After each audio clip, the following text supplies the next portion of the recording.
জগন্নাথের সামনে পতিত, অনাথ, স্খলিত, পাপী, মহাপাপী, মহা অপরাধী সকলেই কৃপা পেতে পারে, কিন্তু একজনকে দেখলে জগন্নাথ মুখ ফিরিয়ে নেন।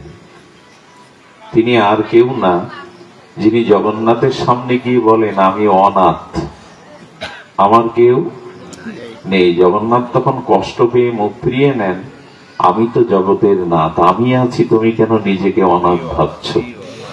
তখনই উনি কষ্ট করে মুখ ফিরিয়ে নেন। সূর্যোদয় হলে সমস্ত জীবের অলসতা, নিদ্রা ভঙ্গ হয়, জেগে ওঠে মানুষ। সূর্য উদিত হলো তো জীব অলস তন্দ্রা থেকে জেগে ওঠে, জাগরণ হয়। এবং সূর্য উদয়ের সাথে সাথে মানুষ শুধু জেগে ওঠে না, কর্মে প্রবৃত্ত হয়, সকলে কর্মমুখী হয়। এবং সূর্যোদয়ের সাথে সাথে সকলে ভগবত ভজনে ব্রতী হয়। এক সূর্য উদয়ে আমাদের নিদ্রা থেকে আমরা উত্থিত হই, অলসতা, নিদ্রা, মোহ থেকে জেগে উঠি। দ্বিতীয়ত, সূর্যোদয়ে আমরা কর্মে প্রবৃত্ত হই। এবং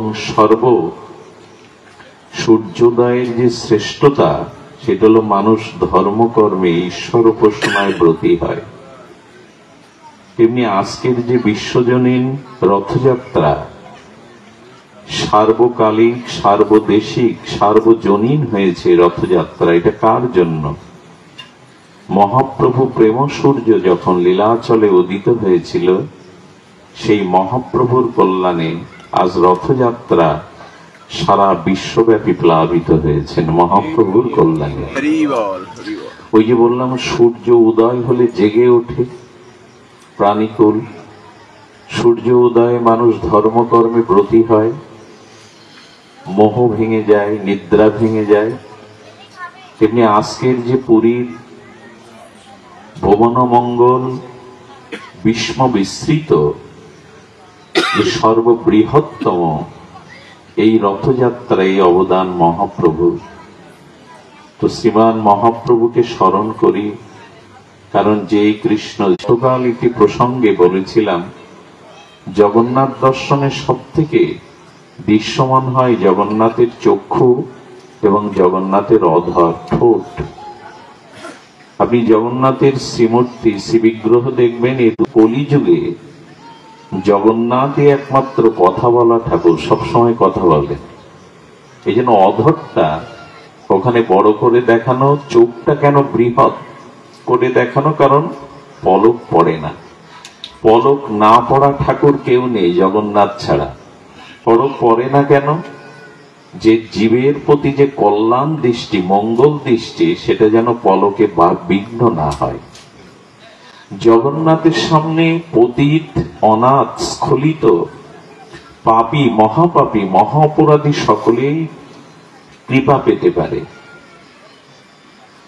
কিন্তু একজনকে দেখলে জগন্নাথ মুখ ফিরিয়ে নেন। তিনি আর কেউ না, যিনি জগন্নাথের সামনে গিয়ে বলেন, আমি অনাথ, আমার কেউ নেই। জগন্নাথ তখন কষ্ট পেয়ে মুখ ফিরিয়ে নেন, আমি তো জগতের নাথ, আমি আছি, তুমি কেন নিজেকে অনাথ ভাবছ? তখনই উনি কষ্ট করে মুখ ফিরিয়ে নেন। এখন এই কথা আমরা গতকাল আলোচনা করেছি বিস্তারিত ভাবে। সূত্রটা নিলাম এই জন্য যে এই কলিযুগে জগন্নাথের ন্যায় কারুণ্য ঘন, কৃপা ঘন, অনাথের নাথ আর কেহ নাই। আমরা সেই শ্রী জগন্নাথের মহিমা প্রসঙ্গে প্রথমেই জানবো। জগন্নাথের লীলাতেই আমরা প্রথমে প্রবেশ করব না, এখানে একটু তত্ত্বে দেওয়া আছে। রথে তো বামনাংদিষ্ট পুনর্জন্ম ন বিদ্যতে, রথপরি সর্ব ভক্তবাঞ্ছা কল্পতরু, অকারণ করুণা বরুণালয়, জীবের একমাত্র আশ্রয়। ছিল জগন্নাথকে রথপরে দর্শন করলেই তার পুনর্জন্ম হয় না। রথে তো বামনাং দৃষ্টা পুনর্জন্ম ন বিদ্যতে, বুঝলাম শাস্ত্র বাক্য ভ্রান্ত নয়, মিথ্যা নয়, সর্বাংশে সর্বত এই বাক্য মহাসত্য। তো আমরা যারা রথপুরী জগন্নাথকে দর্শন করেছি, আমাদের পুনর্জন্ম আর হবে না? বলে এভাবে বুঝলে হবে না। কোন রথের কোন দৃষ্টিতে কোন অনুভূতিতে জগন্নাথকে দর্শন করলে এই জন্ম মৃত্যু চক্র অভিশাপ হতে মুক্তি পাবো, সেটি জানা দরকার। আর সেটি জানতে গিয়ে আমাদের দেখতে হবে, জগন্নাথের রথটা তৈরি হয় 5টি জিনিস দিয়ে। কটি? ধ্যান দিবেন, জগন্নাথের রথ তৈরি করতে গিয়ে যে 5টি মূল উপাদান লাগে, তার প্রথমটি হলো কাষ্ঠ, তার প্রথম হলো কাঠ। এবং আমার মনে হয় যারা রথ তৈরি করে, সব কাষ্ঠ দিয়ে রথ তৈরি করা উচিত নয়। প্রথমে বলা হচ্ছে কাষ্ঠ, দ্বিতীয়ত রং লাগে, রং টানতে হয় না, রঙের ব্যবহার লাগে। তৃতীয়ত পুষ্প লাগে, রথটাকে লোহা বা তামা দিয়ে তো জুড়তে হয়। কটা হলো? কেন 5টা কেন? বলে আমাদের দেহ রথ তো ওই 5টা দিয়েই তৈরি। ওই রথটা না দেখে আপনার নিজের দেহটাকেই রথ ভাবতে হবে। কোন রথে জগন্নাথকে দর্শন করলে আর পুনর্জন্ম হবে না, এটা জানার জন্য বলছেন আমাদের দেহটাই 5টি তত্ত্ব দিয়ে তৈরি। কার না জানা? ক্ষিতি, অপ, তেজ, মরুত, বম। তো জগন্নাথ আমাদের জানাচ্ছেন যে পৃথিবীর শ্রেষ্ঠতম রথ হলো তোমার দেহ রথ। এটি ওই 5টি তত্ত্ব দিয়েই তৈরি।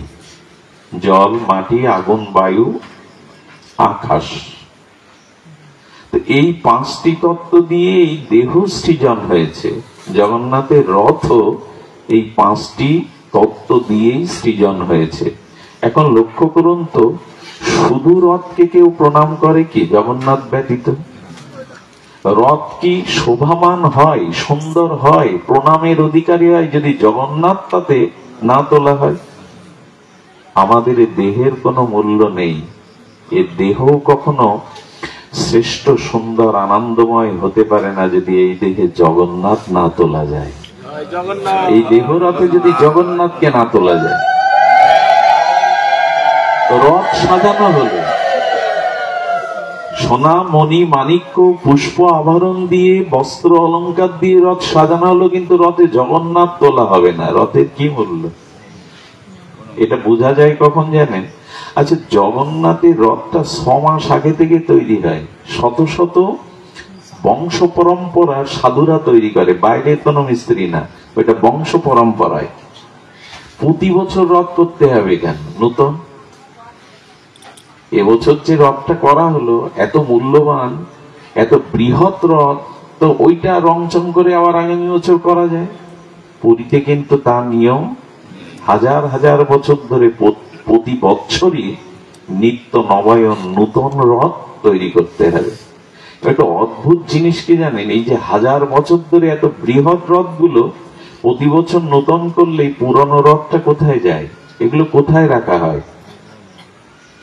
খুব অপূর্ব কথা হলো, রথযাত্রার শেষে জগন্নাথ যখন রথপুরী থেকে রথযাত্রা বিশ্রাম দিয়ে নিজ মন্দিরে যান, সেই দিন থেকে ওই রথটা ভগ্ন হয়ে যায়। রথের আর জৌলুস, রথের আর যে অবয়ব থাকে না।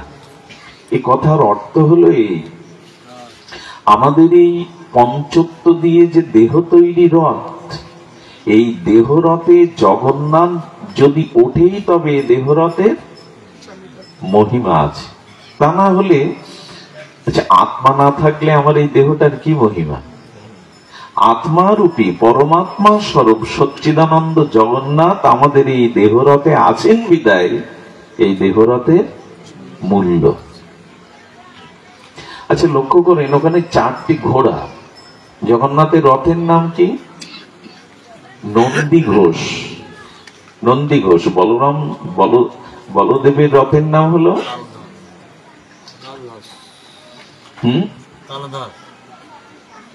তালধ্বজ। তালধ্বজ রথ বলদেবের। এখন এই যে নন্দী ঘোষের রথের 4টি ঘোড়া, ঘোড়ার কয়টা পা? 4টে পা। তেমনি আমাদের যে পঞ্চ ইন্দ্রিয় বলা হয়, তো পঞ্চ ইন্দ্রিয় অর্থাৎ ঘোড়ার পাটা ঘোড়াকে বহন করে, রথকে বহন করে নিয়ে যাওয়ার মূল শক্তিটা চরণ কিনা ঘোড়ার পা নেই, ঘোড়ার কাঁধে রথ যুক্ত করে দিলেন, চলবে তো? তেমনি আমাদের এই দেহটা চালায় ইন্দ্রিয়।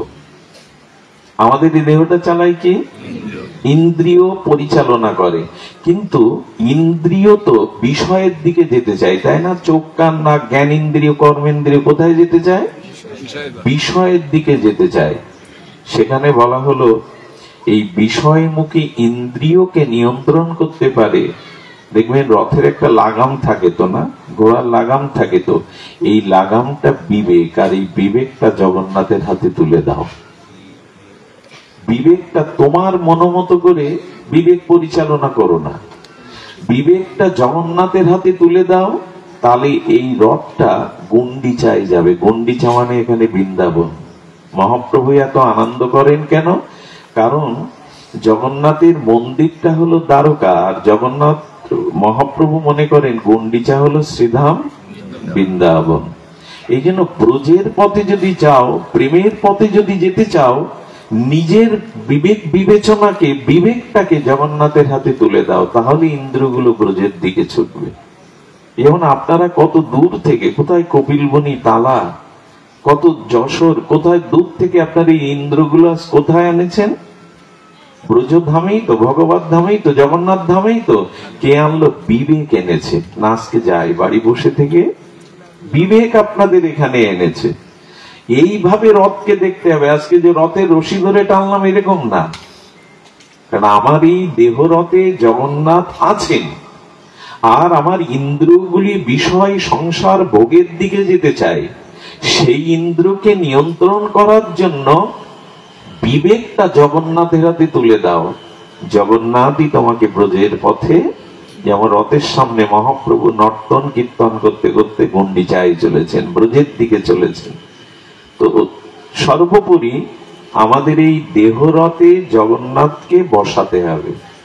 বসিয়েছি কি? আত্মা রূপে জগন্নাথ আছেন, উপলব্ধি আছেন তো যে আমার এই রথে জগন্নাথ উঠেছেন।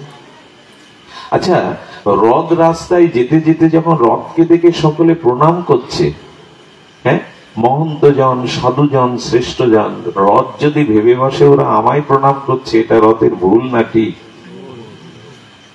কি হবে? রথযাত্রা মহা ধুমধাম, ভক্তরা লুটিয়ে পথে করিছে প্রণাম। রথ ভাবে আমি দেব, পথ ভাবে আমি, মূর্তি ভাবে আমি দেব, হাসেন অন্তর্যামী কবিগুরু রবীন্দ্রনাথ। রথযাত্রা মহা ধুমধাম, লোক লোকারণ্য। এখন রথ মনে করছে ওরা সব আমাকে প্রণাম করছে। রথ তোমাকে কেউ প্রণাম করছে না, তোমাপরি জগন্নাথ আছেন, তাই তোমাকে কাঠকে কে প্রণাম করবে? তেমন এই দেহ মধ্যে যদি আমি মনে করি লোক আমাকে সম্মান করছে, আমাকে প্রণাম করছে, আমি বক্তা, আমি সাধু, আমি ধনী, আমি বিদ্বান, আমি পণ্ডিত, তাই লোক আমাকে সম্মান করে, সেটা আমার অহংকার মাত্র।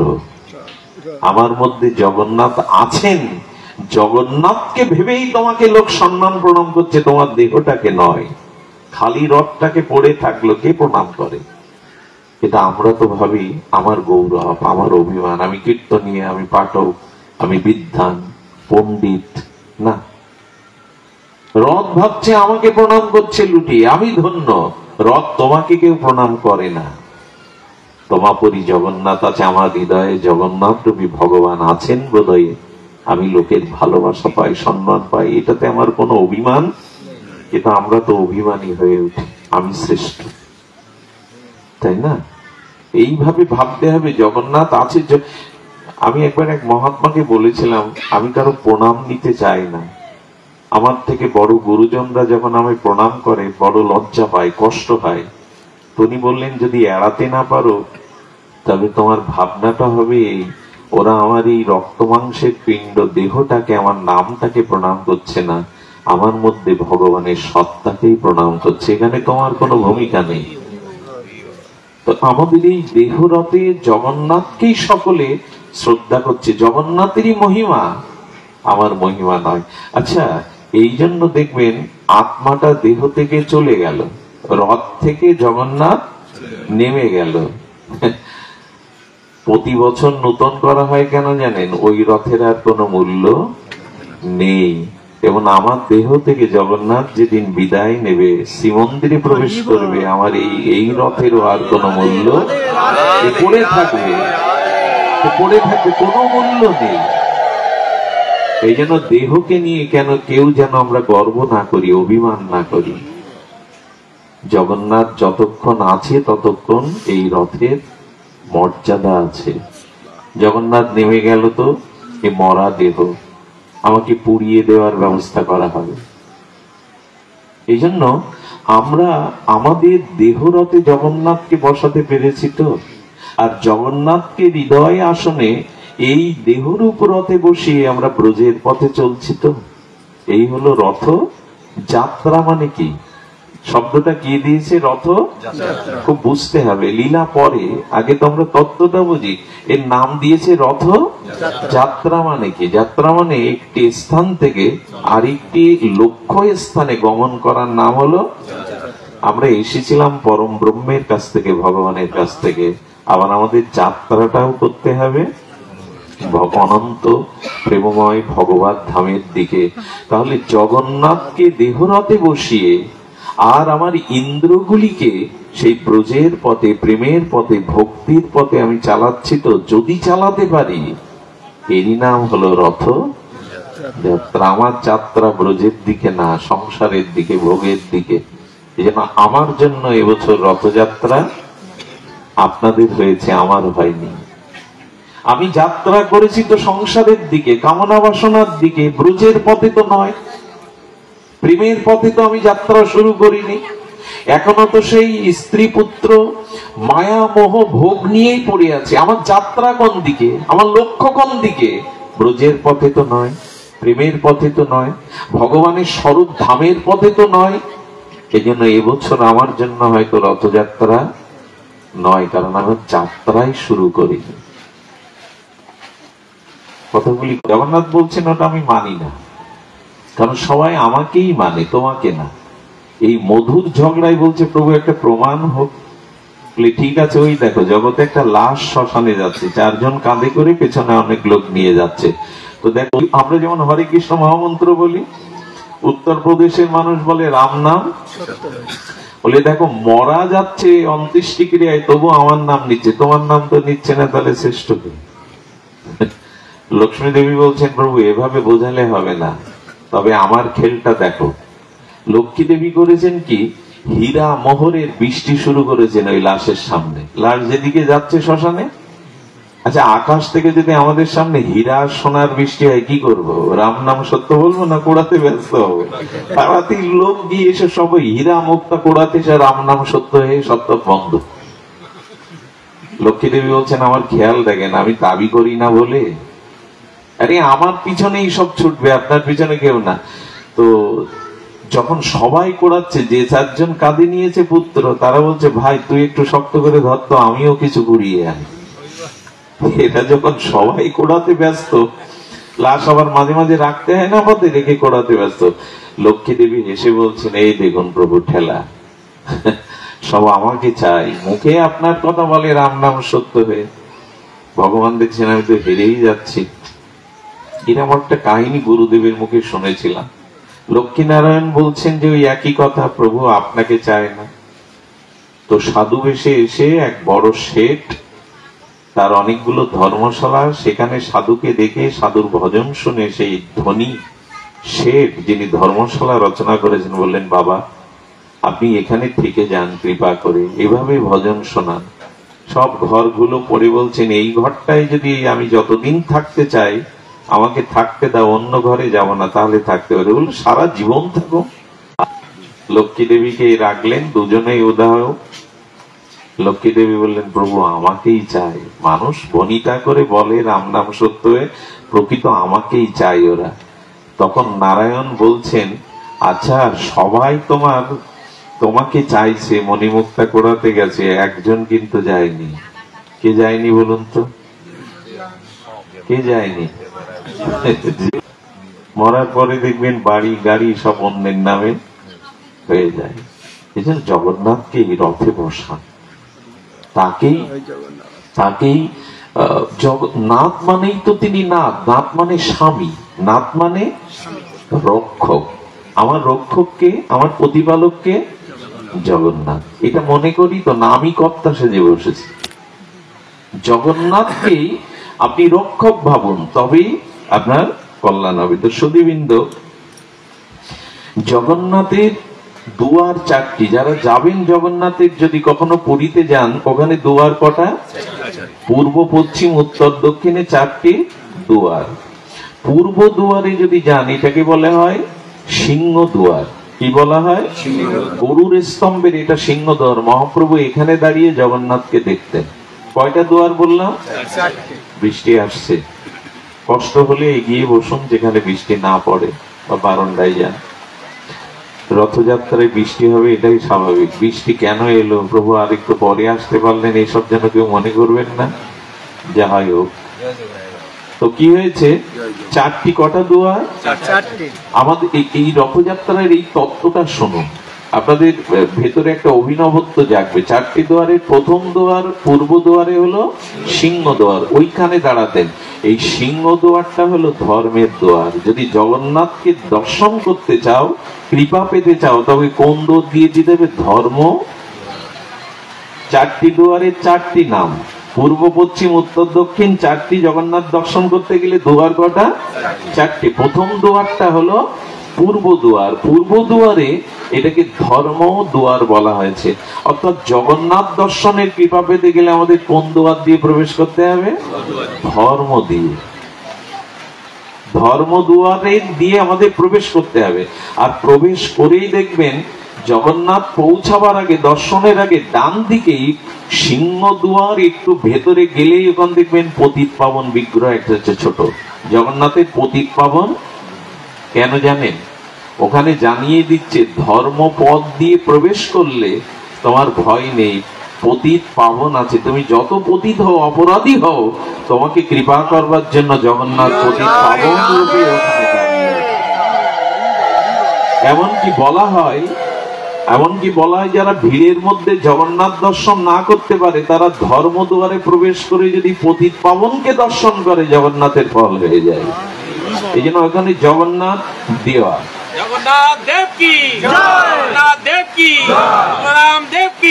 পতিত পাবন দেওয়া আছে ওখানে। আচ্ছা, পশ্চিম দুয়ারে ওখানে কি আছে? পশ্চিম দুয়ারে ব্যাঘ্র আছে। ব্যাঘ্র মানে ওখানে বলা হয়েছে কামনার প্রতীক। দেখুন, জগন্নাথের কাছে সবাইকে জগন্নাথকে চাইতে যায়, প্রেম পেতে যায় না, কামনা বাসনা নিয়েও যায়। কামনা বাসনা নিয়েও যদি কেউ, জগন্নাথ বলছেন আমার কাছে এসো, যে রূপে আসবে। 4টে দুয়ার, একটা হলো ধর্মের দুয়ার, ওইখানে আমি পতিত পাবন রূপে আছি। যত পতিত হও, অপরাধী হও, আমি তোমাকে কৃপা করব পতিত পাবন রূপে। পশ্চিম দুয়ারটা, পূর্বের পশ্চিম দুয়ারে ওখানে ব্যাঘ্র মূর্তি আঁকানো আছে। অর্থাৎ এই দুয়ারে ব্যাঘ্র দুয়ার বলা হয়েছে। তার মানে যদি কোনো কামনা বাসনা তোমার থাকেও, তবে জগন্নাথকে গিয়ে জানাও। আর কোন দুয়ার থাকলো? দক্ষিণ দুয়ার। এই দক্ষিণ দুয়ারে সেখানে ঘোড়া অর্থাৎ অশ্ব আছে। এই অশ্ব মানে চলৎ শক্তি যার, এই অবিশ্রান্ত চলৎ শক্তি অর্থাৎ মোক্ষ, অর্থাৎ ধর্ম অর্থ কাম মোক্ষ এক জগন্নাথের কাছেই পাওয়া যাবে। বাবা সরে বসো যদি সমস্যা হয়। জয় শ্রী রাধে, জয় জয় জগন্নাথ।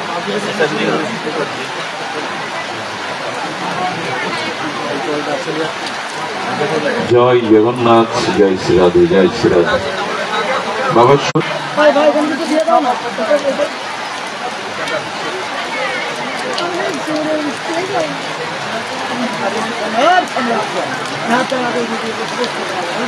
জয় শ্রী রাধে, জয় শ্রী রাধে। ওখানে একটা পাত্র দাও না, একটা পাত্র দাও যদি পারো।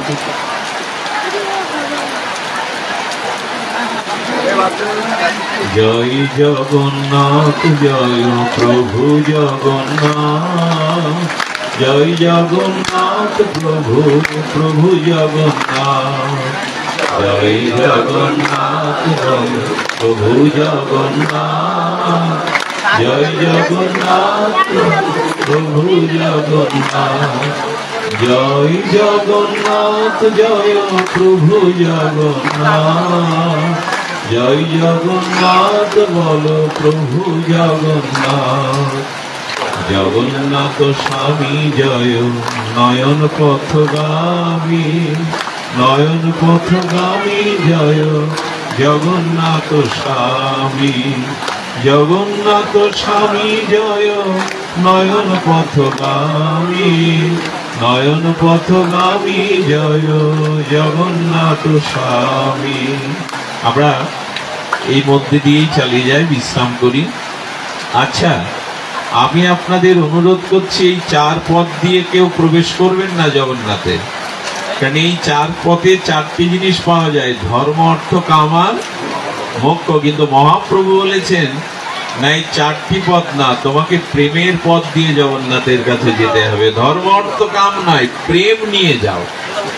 পঞ্চম পুরুষত্ব প্রেম। আমরা জগন্নাথের কাছে যাব কি চাইতে? ধর্ম অর্থ কাম মোক্ষ নয়, কি চাইতে যাব? প্রেম। হে জগন্নাথ, মহাপ্রভু তোমাকে দেখে যেমন বিগলিত হয়ে যেতেন, ওই প্রেম তুমি আমায় দাও। অনেক জন্মে অর্থ পেয়েছি, আর অনেক জন্মে আমরা কামনা পূরণ করেছি। ধর্ম অর্থ কামনা আমাদের অনেক হয়েছে, কিন্তু শান্তি পাইনি, কল্যাণ পাইনি। তাই প্রেমের পথ দিয়ে জগন্নাথের কাছে যেতে হবে। হাতের ছাপে লেগে গেছে, পাথর গলে গেছে। তো জগন্নাথের কাছে আজ আমাদের অনেক কামনা বাসনা নিয়ে যাই আমরা। এটা আমি আপনাদের অনুরোধ করব, মহাপ্রভু জানিয়েছেন ধন জন পুত্র পরিজনের জন্য জগন্নাথের কাছে যেও না, পঞ্চম পুরুষত্ব প্রেমের জন্য জগন্নাথের কাছে যাও। ধ্যান দিয়ে শুনুন। আজকে অনেক দিন ধরে একটা প্রশ্ন আমাদের কাছে আসে যে পুরী ধামে জগন্নাথ ধামে একাদশী হয় না, এটা শুনেছেন না আপনারা? ওইখানে জগন্নাথকে একাদশীর দিনে অন্নভোগ দেয়া হয়। তাহলে এটা কি একাদশীর মাহাত্ম্য ক্ষুণ্ণ হলো না? আমরা যখন একাদশীর মহিমা বলি, একাদশীর ন্যায় ব্রত নদীর মধ্যে গঙ্গা, পর্বতের মধ্যে সুমেরু, আর দেবতার মধ্যে যেমন বিষ্ণু, তেমন ব্রতের মধ্যে একাদশী। একাদশী জেনে শুনে প্রায়শ্চিত্তের কোন বিধান শাস্ত্রে দেয়নি, সেই পুরীতে কেন একাদশী নাই? জগন্নাথ ক্ষেত্রে একাদশী নাই কেন? এর উত্তর পেয়েছেন সঠিকভাবে? স্কন্দ পুরাণে এর একটি মহামহিমা আছে, খুব ধ্যান দিয়ে শুনুন। জগন্নাথ ক্ষেত্রে যদি একাদশীর দিনে যান, অনেকেই বলে কি যারা একাদশী নিষ্ঠার সহিত করে তারা ওখানেও একাদশী, যেটা স্কন্দ পুরাণে নিষেধ আছে। একাদশীর দিন যদি জগন্নাথ ধামে যান, ওদিন আরো আকান্ত আপনাকে অন্ন পেতে হবে, জগন্নাথের প্রসাদ পেতে হবে, না হলে বরঞ্চ আপনার অপরাধ হবে। তোমরা এক মুখে আর কত কথা বলবে?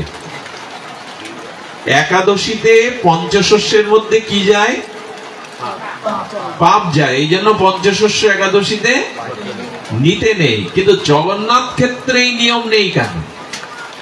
ওখানে কেন একাদশীর বালাই নেই? বরঞ্চ একাদশীতে গেলে আপনাকে জগন্নাথের প্রসাদই পেতে হবে। এর কিছু কারণ ব্যাখ্যা করা হয়েছে, ধ্যান দিয়ে শুনুন। অনেকেই এই ব্যাখ্যা করেন যে ওখানে যারা ব্রতধারী নিষ্ঠার সহিত ব্রত করেন, তারা প্রসাদটা দিলে সম্মান করে তুলে রাখেন, পরের দিন পারণে ওটা পান। অনেকেই বলেন না এই ব্যাখ্যা, কিন্তু এই ব্যাখ্যা ওখানে টিকবে না, এই ব্যাখ্যা ওখানে যথাযথ নয়। স্কন্দ পুরাণ কি বলছে শুনুন। জগন্নাথ ক্ষেত্রে কেন একাদশী ওখানে বিদেহ নয়, তার কারণ হলো একাদশীতে পঞ্চশস্য বা অন্নের মধ্যে পাপ দেবতা প্রবেশ করে, কিন্তু অন্নটা যখন ভগবানের ভোগ হয়ে প্রসাদ হয়, তখন ওটাকে অন্নবুদ্ধি করা উচিত কি? প্রসাদ আর গোবিন্দ, প্রসাদে গোবিন্দ, প্রসাদ আর অন্ন এক কি? তাহলে ওটা কি ভেবে নেওয়া হচ্ছে? অন্ন ভেবে? কি ভেবে নেওয়া হচ্ছে? প্রসাদ ভেবে। এবং এই যুক্তিও খাটবে না যে আমি পরের দিন পারণে পাবো, প্রসাদটা আপাতত তুলে রাখি। কারণ নিয়ম আছে, ভগবানের নিবেদিত প্রসাদ যখন আপনার সামনে আসবে, তার এক কণা যদি আপনি না নিয়ে পরবর্তীর জন্য অপেক্ষা করেন, এটা চরমতম অপরাধের শামিল। প্রসাদ সম্মুখে আসার সাথে সাথে আপনাকে কিছু প্রসাদ অধরে নিতেই হবে, না হলে এটা অপরাধের শামিল। তো ওইখানেই নিয়ম নেই কেন? কয়েকটি কারণ ব্যাখ্যা করেছেন আচার্যরা, শুনুন। জগন্নাথকে অন্ন ভোগ লাগায় কে? সাক্ষাৎ লক্ষ্মী দেবী। লক্ষ্মী দেবী অন্ন পরিপাক করেন, অন্ন লাগান। স্বয়ং জগৎমাতা লক্ষ্মী দেবীর হাতের অন্ন জগন্নাথকে ভোগ লাগিয়ে প্রসাদ পেলে ওই প্রসাদে পাপ দেবতা থাকে না, বরঞ্চ হাজার হাজার পূর্ণ ভক্তি থাকে, যেটা লক্ষ্মী দেবী নিজে রন্ধন করে ভোগ লাগিয়েছেন। এই জন্য লক্ষ্মী দেবীর পরিপাক দ্বারা জগন্নাথকে নিবেদনের যে প্রসাদ, সে প্রসাদের অন্ন বুদ্ধি বা পঞ্চশস্য বুদ্ধি থাকে না, বরঞ্চ ওই লক্ষ্মী দেবীর নিবেদিত জগন্নাথের প্রসাদ না নিলেই বরঞ্চ আপনার পর্দা ব্যয় হয়ে যাবে। আর ওটা অন্ন নয়, ওটা প্রসাদ। এই বুদ্ধিতে পুরীতে যদি একাদশীর দিনেও পৌঁছান, তবু আপনাকে প্রসাদ অবমাননা করা যাবে না। আপনারা শুনলে অবাক হবেন, পুরীর প্রসাদের এত মহিমা। এটাকে প্রসাদ বলে না মহাপ্রসাদ বলে? মহাপ্রসাদ বলে। পুরীর প্রসাদ প্রসাদ নয়। এখনো ঘরে যাদের পুরীর প্রসাদ আছে, একটা অন্নের দানা যদি অন্ন হয়, ওটা পচে যাবে না? কিন্তু পুরীর প্রসাদ আজ পর্যন্ত কারোর ঘরে দিব্য গন্ধ হারিয়েছে? পচে গেছে? ওটা মহাপ্রসাদ। কারণ লক্ষ্মী দেবী স্বয়ং ওটা পরিপাক করেন, লক্ষ্মী দেবী স্বয়ং ওটা জগন্নাথকে নিবেদন করেন। তাই জগন্নাথের প্রসাদ লক্ষ্মী দেবীর নিজ হাতে পরিপাক প্রসাদকে অবমাননা করার ওখানে কোনো অবকাশই নাই। এই জন্য এইসব ভ্রান্ত ধারণা যেন পুরীতে গিয়ে রাখবেন না। আমি খুব নিষ্ঠার সহিত ব্রত করি, ওইখানে মহাপ্রসাদ পাওয়াটাই আপনার ব্রত রক্ষার শামিল। স্কন্দ পুরাণে এই জন্য বলছেন ওটা মহাপ্রসাদ। পুরীর মহাপ্রসাদের মান্যতা কি জানেন? আশ্চর্য হতে হয়। পুরীতে আজও যে বিবাহ হয়, পুরীতে আপনি যদি রাজা মহারাজা হন, পুরীতে কোনো বিবাহে আমিষ দেয়া হয় না, জগন্নাথের মহাপ্রসাদ পেতে হবে। আপনি যদি কোটিপতিও হন, আপনাকে চেয়ার টেবিল দেবে না, জগন্নাথের প্রসাদ আসনে বসে মাটিতে পেতে হবে। আজও এই নিয়ম। ওরা মহাপ্রসাদকে এতটা মাননা করে, কোটিপতি হয়ে যদি আপনি যান, আপনাকে মাটিতে বসে বিবাহের দিনে, বড় বড় বিবাহের দিনে ওরা জগন্নাথের প্রসাদই দেখতে আমি বঞ্চিত হব না। প্রসাদ যখন চেয়েছে, পান্ডারা বলছে পতিতা, তাকে গালার ধাক্কা দিয়ে বের করে দিয়েছে। প্রসাদ পাওয়ার যোগ্য নাও তুমি। পড়ে পড়ে কাঁদছে আর বলছেন, তুমি না জগন্নাথ, আমিও যদি তোমার সন্তান হই, আমি পতিতা হতে পারি, পাপীয়সী হতে পারি, আমাকে তুমি ফেরাতে পারো না। তুমি প্রসাদ না দিলে এখান থেকে আমি উঠবই না, এখান থেকেই শরীর ত্যাগ করব। কি বলবো, একটা কুকুর এসে সামনে বমি করে দিল, আর এই পতিতা মনে করলো তুমি তো সাক্ষাৎ রূপে আমার কাছে আসতে পারবে না, তাই এই রূপেই প্রসাদ দিয়ে গেলে। প্রসাদটা করজোরে যখন তিনি মুখে দিলেন, জগন্নাথ প্রসন্ন হয়ে আদেশ দিলেন, ওর চুলের খোপাটা আমার মন্দিরের দর্শনার্থীদের জন্য থাকবে, কারণ ওর প্রসাদে এত বিশ্বাস। জগন্নাথই ওই রূপে এসে থাকে। আপনি আমি পারবো তো কুকুরের বমনকে প্রসাদ ভাবতে, জগন্নাথ ভাবতে? এই হলো প্রসাদের মহিমা। এই জন্য পুরীতে গেলে এই জগন্নাথের প্রসাদের আরেকটা জিনিস আমাদের আচার্যরা বলে, বছর তো আমিও একাদশী করি না, তোমাদের করতে দেই না, ওই সারা বছরের একাদশী ব্রতটাই 15 দিনে আমি সেরে দিচ্ছি। আর ওই 15 দিন অনেক মহাত্মা আছে, ওই কথা মনে করে, উপবাস মনে করে নিজেরাও অন্ন নেয় না, জগন্নাথের যারা সেবক। এই গেল মোটামুটি জগন্নাথের সিন্ধু থেকে বিন্দু মহিমা। আমার মনে হয় রাত গভীর হচ্ছে, ফিরেও যেতে হবে আপনাদের। আমরা একটু লীলাতে যাই। তো অপূর্ব দুটি লীলা কথা আপনাদের জন্য অপেক্ষা করছে, এবার ধ্যান দিয়ে শুনুন। মনটা বৃষ্টির দিকে, আবহাওয়ার দিকে, রাত্রির দিকে না দিয়ে, এই দিন তো সব দিন আসে না। আমরা একটু শ্রবণ করি জগন্নাথের মহামহিমা। জগন্নাথের মহামহিমা বলতে গিয়ে মনে পড়ে বলদেবের অবতার আচার্য হলেন শ্রীমৎ রামানুজাচার্য। কি বললাম? রামানুজাচার্য হলেন বলরামের অবতার। উনি পুরীর সম্পর্কে জেনে দেখলেন ওখানে ভাতের মাড়, ভাতের ফ্যানের মাড় দিয়ে জগন্নাথের পোশাক চুবিয়ে পরানো হয়। ওইখানে যা ইচ্ছে, জগন্নাথকে স্নান করানো হয় না জানেন, সব জায়গার বিগ্রহ অভিষেক করা হয়, প্রতিদিন স্নান করানো হয়। জগন্নাথকে কিভাবে করাই জানেন? জগন্নাথের সামনে একটা আরশি থাকে, দর্পণ, ওই দর্পণেই জল ঢেলে ওই প্রতিচ্ছবিতেই স্নান করানো হয়। ওদের কাছে প্রশ্ন করা হলো পান্ডাদের কাছে, উড়িষ্যাবাসীর কাছে, সব বিগ্রহের অভিষেক করা নয়, তোমরা জগন্নাথকে চ্যান করাও না কেন? একদিনের চ্যানের ঠেলায় 15 দিন শুয়ে থাকে অসুখ হয়ে, ওকে চ্যান করাবো কি? এটা কিসের সেবা? বিধির সেবা না, অনুরাগের সেবা, ভালোবাসার। আমি আগেই বলেছি প্রেম নিয়ে যেতে হবে জগন্নাথের কাছে। ওখানে বিধির থেকে প্রেম, যেমন বিধি মার্গের থেকে রাগ ভক্তিটা আরো উচ্চই, বুঝতে পারছেন না? আয়না সামনে রেখে দন্তমাজন করায়, দাঁতটা মাঝে আয়নার মধ্যে জগন্নাথকে দেখে স্নানও করায়। জিজ্ঞাসা করলে বলে একদিনের স্নানে 15 দিনে জ্বর, তাকে প্রতিদিন স্নান করে ভুগবো, শুয়ে রাখবো? রামানুজাচার্য আচার্য শ্রেষ্ঠ, চতুর্সম্প্রদায়ের অন্যতম বলরামের অবতার, উনি বললেন এটা চলতে পারে না। সাক্ষাৎ বিগ্রহ জগন্নাথের ওখানে এই সব যা মনে করা হয় তাই ভোগ লাগায়। এখানে কোনো আচার নিয়ম বৈদিক রীতিনীতি নাই। উনি চলে এলেন, পুরীর রাজা গজপতিকে বললেন আজ থেকে আমি বৈদিক নিয়মে সুচারুরূপে জগন্নাথের সেবা পূজা হবে। ধ্যান দিয়ে শুনুন, অপূর্ব ঘটনা। তো তখন পান্ডারা বলছে তাহলে এতদিন আমরা আমাদের মনের মতো করি, কারণ জগন্নাথকে তারা ভগবান জ্ঞানে না, নিজ জ্ঞানে প্রেমের দৃষ্টিতে সেবা করে, কচু শাকও দেয়, যা যাই। একবার এক বুড়িমা নিমের পাতার রস করে মাটির পাত্রে নিয়ে যাচ্ছেন, বলে এই পদ দাও। বলে বুড়ি কোথায় যাবে? মূল পান্ডাকে বললেন আমার মা এনেছিল আমার জন্য নিমের পাতার রস, আমার মঙ্গলের কথা ভেবে পেতে দাওনি, ওই নিমের পাতার রস বুড়িমা আমাকে দেবে, তবে আমি ভোগ স্বীকার করবো। জগন্নাথ এত করুণা তার। সেই দিন থেকে করমাবাই আমাদের ভক্তমাল চরিত্রে আছে, এক গ্রামের অশিক্ষিতা, শাস্ত্র না জানা এক বুড়িমা। কিন্তু এই বুড়িমার জগন্নাথের প্রতি বাৎসল্য প্রেম ছিল, সন্তান মনে করতেন। তিনি শুনলেন পুরীতে 9টার দিকে ভোগ লাগানো হয়। বলে আমার জগন্নাথ, জগন্নাথ আয়, কখন তোকে খেতে দেবে? এতক্ষণ না খেয়ে থাকবি?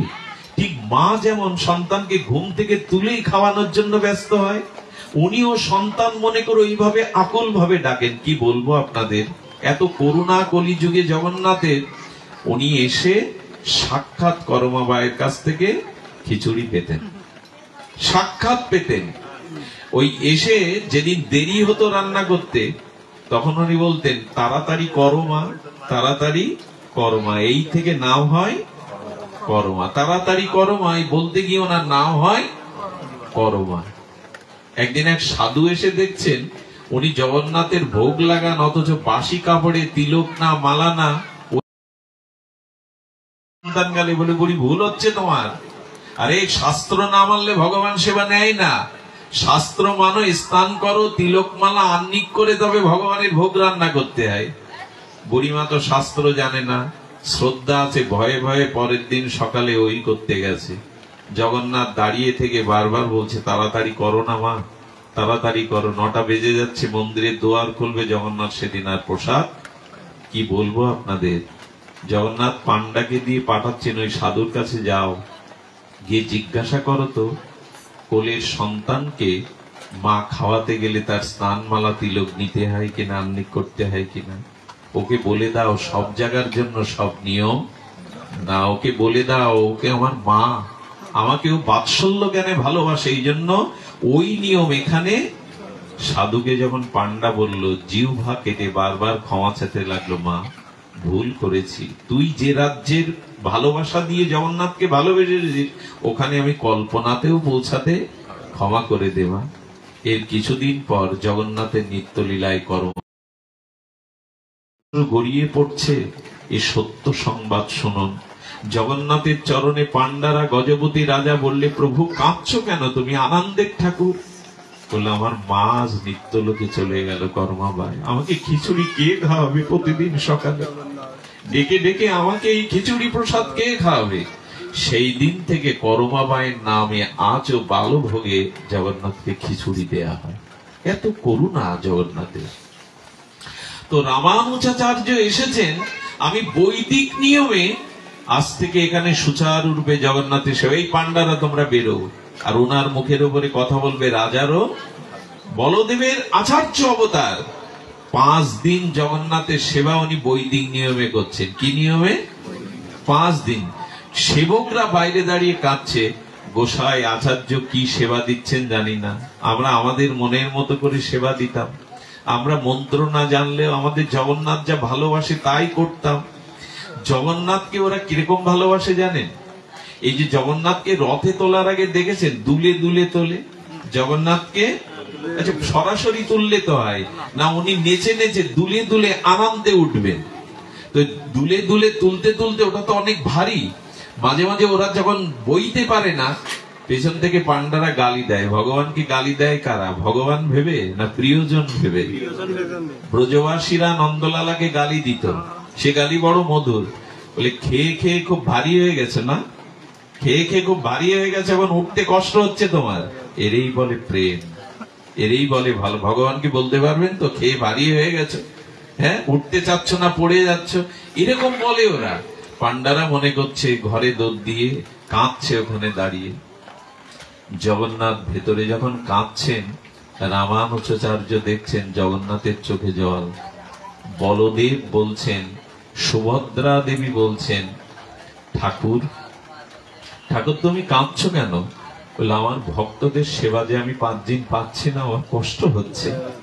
আচার্য এসেছে বৈদিক নিয়মে, কিন্তু ওরা যে আমাকে সেবা না দিতে পেরে ওদের হৃদয় কাঁদছে, চোখে জল, আমি সইতে পারছি না। সঙ্গে সঙ্গে রাত্রে যখন আচার্য ঘুমিয়ে পড়েছেন রামানুজাচার্য, তখন গরুরকে সংবাদ দিয়েছেন ভগবান জগন্নাথ। গরুকে বললে, 2টো পাখা মেলে এই আচার্যকে ঘুমের মধ্যে তুলে দক্ষিণ ভারতে দিয়ে এসো। চিন্তা করতে পারেন, এই হলো জগন্নাথ। দক্ষিণ ভারতে গরুর তুলে দিয়ে যখন ভোরবেলা ঘুম ভাঙছে রামানুজাচার্যের, দেখছে উনি পুরীর ঘুমিয়েছিলেন জগন্নাথ পুরীতে, আর উনি দক্ষিণ ভারতে। সঙ্গে সঙ্গে ধ্যানের দ্বারা বুঝলেন জগন্নাথ আর আমার ওখানে রাখতে, ধন্য ধন্য করে প্রণাম করতে লাগলেন জগন্নাথের ভক্তদের। ধন্য তোমরা, ধন্য তোমাদের সেবা।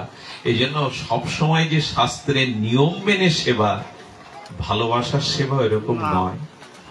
পরম পুরুষ রামকৃষ্ণ মা ভবতারিণীর মন্দিরে মা ভবতারিণীকে থালে অন্ন দিয়ে মুখে তুলে বলছে, খানা মা, খেয়ে নে। মায়ের দিকে অবলগ্ন হয়ে বলছে যখন খেয়ে নে, তখন রামকৃষ্ণদেব বলছেন, মার কথা শুনতে পাচ্ছেন, মা বলছেন, সন্তান না খেলে কি মা খায়? ও আমি খাইনি বলে তুই খাবি না, এই দেখ আমি খাচ্ছি। সেই প্রসাদের নিজের মুখে তুলে দিয়ে কয়েক গাল খেয়ে বলছে, এবার খা মা। এভাবে লেখা আছে তো শাস্ত্রে। এটা ভালোবাসাতে হয়, এটা ভালোবাসাতে হয়। মা খেতেন রামকৃষ্ণ দেবের হাতে, আজও মা ভবতারিণী আছে, কিন্তু কথা বলাবার খাওয়ার মতো রামকৃষ্ণ দেব নেই। এই জন্য বিগ্রহকে শুধু নিয়ম করে না, ওই কর্মা বায়ের মতো প্রীতি দিয়ে সেবা করতে হবে। রামানুজাচার্য ধন্য ধন্য করতে লাগলেন জগন্নাথের সেবক থেকে, তোমরাই শ্রেষ্ঠ। আমি নিয়ম খাটাতে গিয়েছিলাম, কিন্তু নিয়ম বড় না, প্রেম বড়, অনুরাগ বড়, প্রীতি বড়।